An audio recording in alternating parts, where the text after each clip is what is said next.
Bonjour et bienvenue dans cette série de vidéos sur le référencement e-commerce. Aujourd'hui, on va aborder un levier d'acquisition qui est plutôt secret, qui est assez difficile à activer. C'est pour ça qu'on a une experte. On va parler d'emailing.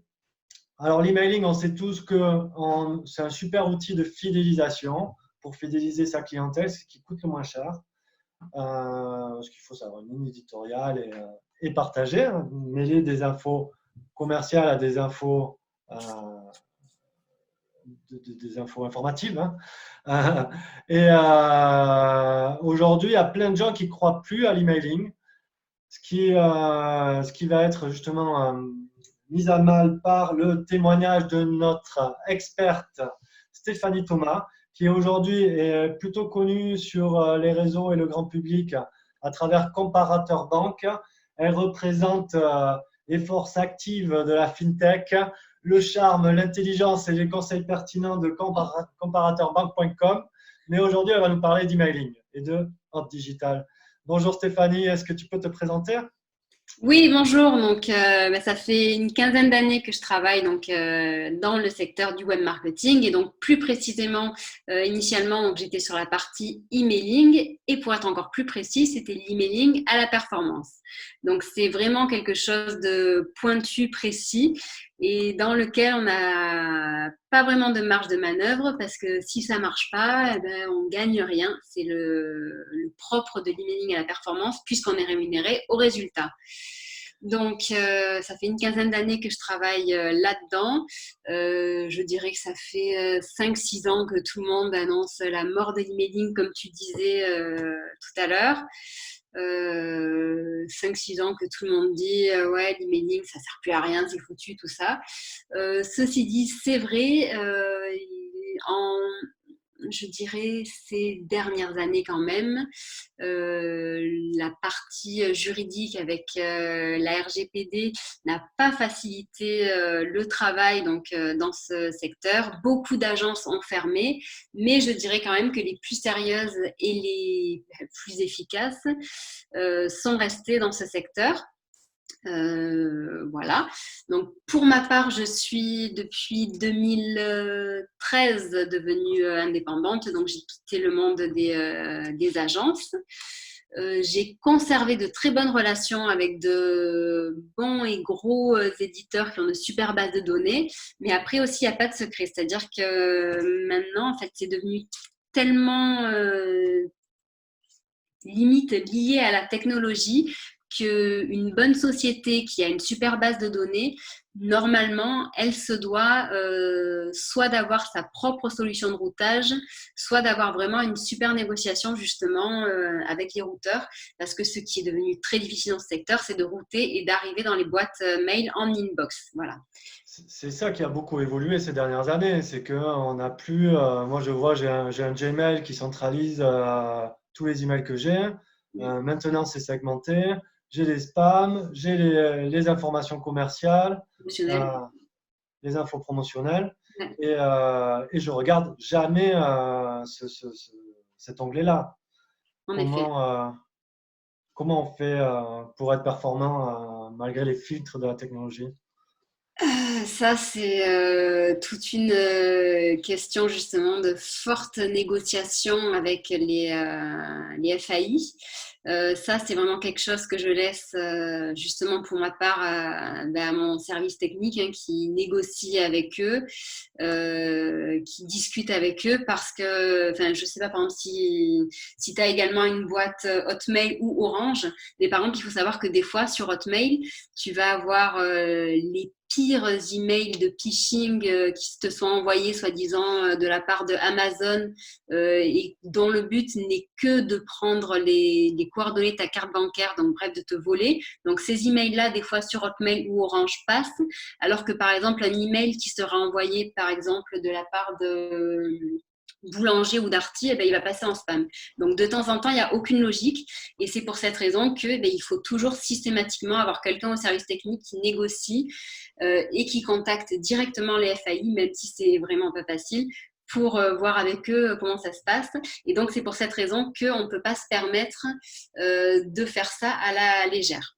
Oui, il faut rappeler que c'est pas des robots qui contrôlent les fournisseurs d'accès, les FAI, c'est des humains, hein, et souvent ça passe par de la négociation. Je me rappelle le temps où Orange était avait la politique la plus dure au niveau de la délivrabilité. Je ne sais pas si c'est le bon terme, Donc, hein, toujours très dur. Ouais, ouais. il était réputé, le responsable de Orange. Ah, il est bien connu. Il est connu de tous, cet homme-là, comme te mettant en blacklistage C'est très ça. rapidement. Et donc, ouais, j'imagine que c'est le routeur qui doit montrer patte blanche, littéralement, presque humainement, au FAI pour pouvoir avoir des portes ouvertes. Mais ça, c'est la partie technique. Oui, Aujourd'hui, ce qu'on se pose, c'est la question de la base de données. oui. Aujourd'hui, c'est long, c'est difficile de construire la sienne. Si on veut avoir un emailing qui marche en acquisition, on se dit, tiens, je vais appeler Stéphanie Thomas, je vais taper dans sa base de données. Tu m'as dit en off, tu as plusieurs centaines de milliers de personnes enregistrées dans ta base. Ouais, c'est ça. Donc, juste en effet pour distinguer la chose, donc en emailing, il y a deux choses. Il y a l'emailing de fidélisation et l'emailing d'acquisition. Donc, fidélisation, par exemple, aujourd'hui, en client, je travaille avec, je sais pas, moi, on va dire Fortuneo, voilà. Donc, Fortuneo a sa propre base de clients et de prospects. Donc, ça, c'est la fidélisation. Et à côté de ça, par exemple, donc Fortuneo va également contacter Comparateur Banque et par exemple, on va faire, je sais pas moi, des envois pour eux en emailing sur notre base de données. Et donc là, ça sera de l'emailing d'acquisition parce que c'est pas leur base de données, c'est la mienne. Donc sur ma propre base de données de comparateur banque, je fais des envois qui redirigent vers mon site via des newsletters, etc. Mais également, en effet, je vais faire des envois qui seront brandés, logotés pour Fortuneo ou Boursorama ou BMW, comme je te disais tout à l'heure, parce que j'ai vraiment tous les secteurs d'activité. Et on fait des envois pour eux. Donc voilà, et donc en effet, aujourd'hui, je travaille donc sur une base, donc il faut savoir, comme je te le disais, que l'emailing est devenu vraiment très très encadré. Et quand on fait de l'emailing d'acquisition, par exemple, en ce moment, il y a un organisme qui s'appelle la CPA, qui est un organisme qui charte les bases de données. Enfin, voilà, tu dois, comment on dit, être membre de cet Il pose organisme. le Et cadre légal et voilà, c'est toi, ça. tu rentres dedans de manière à pouvoir être Exact. légitime sur le secteur et pouvoir exercer cette activité. Tu es soumise à un cadre légal. Exactement, c'est ça. Voilà. Et donc voilà, donc du coup la base est non seulement opt-in, elle est chartée CPA, donc ça c'est des points vraiment qui sont primordiaux. D'ailleurs, bien entendu, donc les annonceurs quand ils veulent faire de l'emailing sur leur propre base, systématiquement il faudrait qu'ils essayent vraiment de demander à leurs clients que non seulement ils acceptent de recevoir leurs emailing, mais également, si possible, de recevoir les emailing d'autres partenaires. Ça reste de l'opt-in. Et c'est ça qui est un des facteurs clés de succès de l'opération. Parce Au-delà qu'aujourd'hui, du facteur clé de succès, c'est-à-dire que légalement, tu n'as pas le droit de faire autrement. c'est ça. Mais il y en a qui ont essayé. Prendre la base de données d'un concurrent, d'un confrère et envoyer. De toutes les manières, ça ne marche pas. Il faut que la personne soit abonnée à ton flux d'une manière ou d'une autre C'est ça. pour, euh, pour déjà légitimement lui envoyer un email et deux, Mm, avoir du résultat. mm. Parce qu'il y a l'emailing croisé aussi qui marche très bien. Une entreprise A fait un mail en disant regardez mon copain de l'entreprise B, c'est super ce qu'il fait, allez commander chez lui. Pour des C'est entreprises ça. complémentaires dans le secteur, ça Mm, marche aussi. Mais mm. en acquisition pure, c'est bien ça qu'il faut comprendre, c'est que ça reste de l'opt-in à la base. C'est ça. Et tu me Exactement. disais, tu as des clients qui sont des géants de l'automobile, des acteurs de la fintech, des Ouais, c'est entreprises ça. généralistes de la beauté. Mm, Tu mm. vas avoir une plateforme de revente de cours de surf. Tu as d'autres acteurs dans le voyage? Dans le voyage, oui, avant le Covid, on avait beaucoup d'acteurs de la croisière. D'accord. Voilà, donc on avait Parce du que coup. ce qui est intéressant, c'est de savoir justement à qui s'adresse ton offre. Mm, mm, Moi mm. qui sors à peine de mon MVP et qui vais passer sur la V2, moi aujourd'hui, j'ai une base de 400 clients. Donc oui, je veux activer des bras de levier et aller vers de l'acquisition Mm. et exploiter ta base de données. Alors justement, j'ai une question parce que j'ai déjà essayé de faire ça. Moi, ce que je veux, des résultats et augmenter ma base de données. Est-ce que toi, tu permets que moi, j'organise un jeu dans le but de Ah ben bien acquérir de sûr, la base de données et oui, en oui. plus vendre? Tout est Oui. permis chez toi? Parce que des fois, on m'a dit non, non, non, on ne veut pas communiquer sur des jeux pour que tu piques des éléments de notre base de données. Mais de toute façon, enfin, aujourd'hui, c'est même pas. En effet, c'est vrai que selon la manière dont c'est fait, c'est-à-dire que si c'est se faire piquer les éléments par des concurrents, parce qu'il y a beaucoup de concurrents aussi dans l'emailing qui organisent des jeux concours, où vraiment, là en plus, non seulement la data.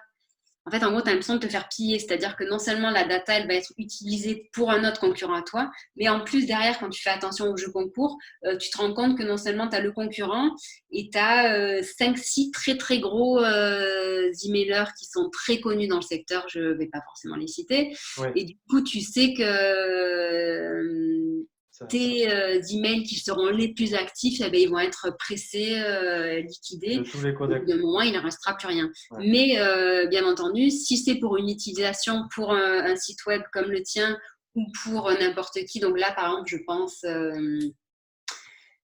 à qui? Alors attends, je vais juste. Oui, donc il y a quand même des limites. On ne fait pas tout et n'importe quoi en passant pour Exactement. de l'emailing d'acquisition. C'est à ça que je voulais me Oui, référer parce que j'ai organisé moi des concours. Ça marche super bien. On récupère des dizaines de milliers d'emails. Après, c'est une charge lourde, hein. Moi, ce que je fais quand je fais un concours, et surtout, euh, ce qu'il faut voir, c'est l'outil que tu utilises après pour les router, hein. ah, ouais.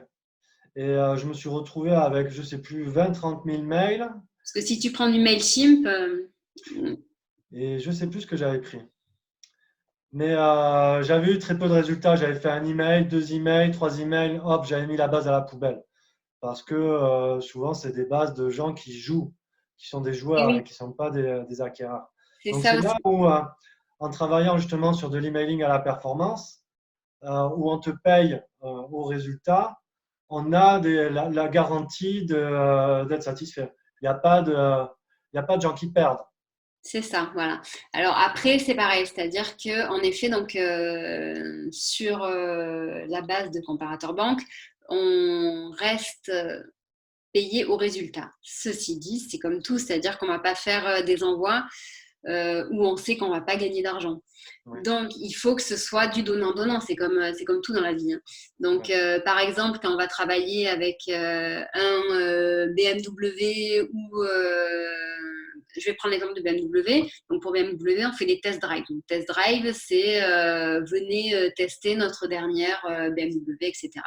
Donc, sur ça, par exemple, pour un test, tu vas gagner dans les 30-40 euros. Donc, au final, tu sais que ça sera quelque chose de rentable, d'autant plus sur une base de données comme la mienne, où il y a quand même, enfin, ça correspond bien au secteur. Ça, je sais que ça marche.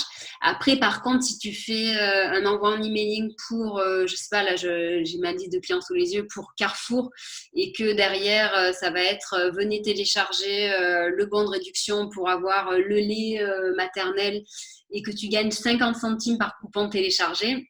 Là, tu ne feras pas forcément à la performance.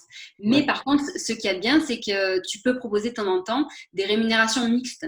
C'est-à-dire que oui, c'est une rémunération où tu auras un minimum au CPM plus un peu de performance au cas où pour attraper le tout.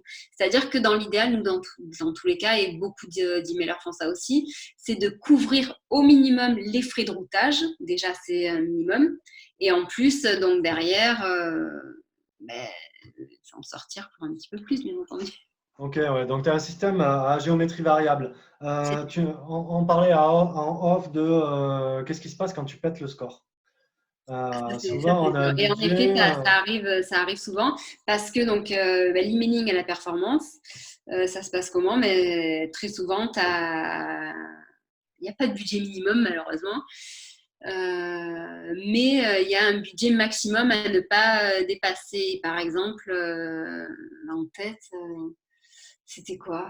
C'était, je ne sais plus quelle marque, parce que malheureusement, ça arrive assez souvent. Bref, du coup, ça devait être un Sephora ou quelque chose comme ça. Et on a complètement explosé le budget. Ben, dans ces cas-là, au final, c'est le client qui gagne, hein, puisque nous, on ne gagnera pas plus. Mais lui, derrière, il a gagné bien plus que ce qu'il était prévu. C'est-à-dire que nous, de notre côté, on a le budget de 3 000 euros qu'on ne devait pas dépasser. C'est-à-dire que, imaginons, c'était dans le cadre de la fête des mères, je crois. Donc, c'était l'an dernier. Et bref, c'était un jeu ou je sais plus quoi, bref. Et le budget a été complètement dépassé. Ok. Mm. Donc voilà, tu respectes le budget. De toute façon, c'est contractuel. C'est au départ qu'on te dit, on contrôle en tant que client quand même le budget qu'on va te donner. On passe pas de 3 à 30 000 euros, malheureusement, pour toi. Et ça me fait penser à une chose que j'ai déjà oubliée. Euh, donc, on a le contrôle, on a des résultats. C'était quoi le dernier point qu'on voulait soulever? Oui, Euh, c'était la fréquence peut-être, Ah oui, un justement, c'est rythme ou ça quelque c'est chose. ça dont on parlait en off. Ce qui marche pas, c'est de le faire une fois pour voir. Comme tout, C'est ça. c'est en général le Oui. résultat d'une réflexion stratégique et c'est pas en deux envois sur 2 semaines qu'on va avoir des résultats. C'est ça, en effet. L'emailing, c'est un levier comme un autre à intégrer à une stratégie d'acquisition en ligne. C'est-à-dire que donc, en effet, pour le site web, pour générer du trafic, il y a l'achat de mots-clés sur Google, il y a le SEO, trafic naturel, qui est vraiment quelque chose d'hyper important, n'est-ce pas, Nico? Il y a, il y a plein d'autres leviers, les réseaux sociaux, et il y a l'emailing. L'emailing qui permet de faire atterrir directement l'internaute sur la page qu'on veut au bon moment et qui permet donc de montrer à Google que le site est vivant. Et en effet, c'est pas quelque chose, si on fait du one shot, ben en effet, soit si on fait du one shot et qu'on explose le budget, tant mieux. Après, c'est quand même pas tous les coups que ça marche parce que l'emailing, ben, il faut tester des jours différents, il faut tester des objets différents, des senders différents. Donc les senders, c'est l'expéditeur. Il faudra tester des visuels, enfin, il y a plein de choses et de tests à faire sur lesquels on peut jouer. Du coup, une nouvelle marque qui te contacte, il faut qu'elle espère un retour sur investissement, pas sur une semaine, pas sur 2 semaines, mais sur un mois, il y a des résultats, sur Voilà, 2, 3 mois, c'est le généralement, en minimum. effet, on fait un test sur un mois. Et ce qu'il y a de très, très important et qui est assez délicat, justement, tu viens d'en parler dans le cadre d'une société qui se lance. Ce qu'il faut, c'est que nous, de notre côté, on ait vraiment un retour sur l'impact qu'on a sur le site. C'est-à-dire que nous, de notre côté, on va savoir combien il y aura d'ouvreurs, on va savoir combien il y aura de cliqueurs. Si le visuel est bien fait, on saura à peu près sur quel bouton ça clique. Mais derrière, on ne sait pas du tout ce qui est fait sur le site.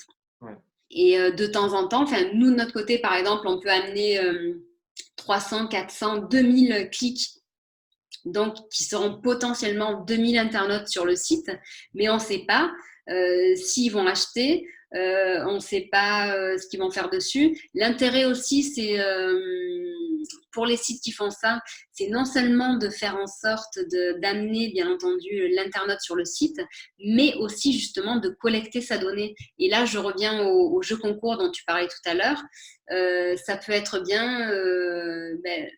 Après, il faudrait voir justement avec notre très cher ami Aurélien, si une petite pop-up, inscrivez-vous à notre newsletter pour être informé, tu vois, une petite pop-up dans ce cadre-là. Quand tu fais une campagne emailing, ça peut être pas mal pour rester informé des dernières nouveautés ou des promotions de notre site pour le Ouais. surf.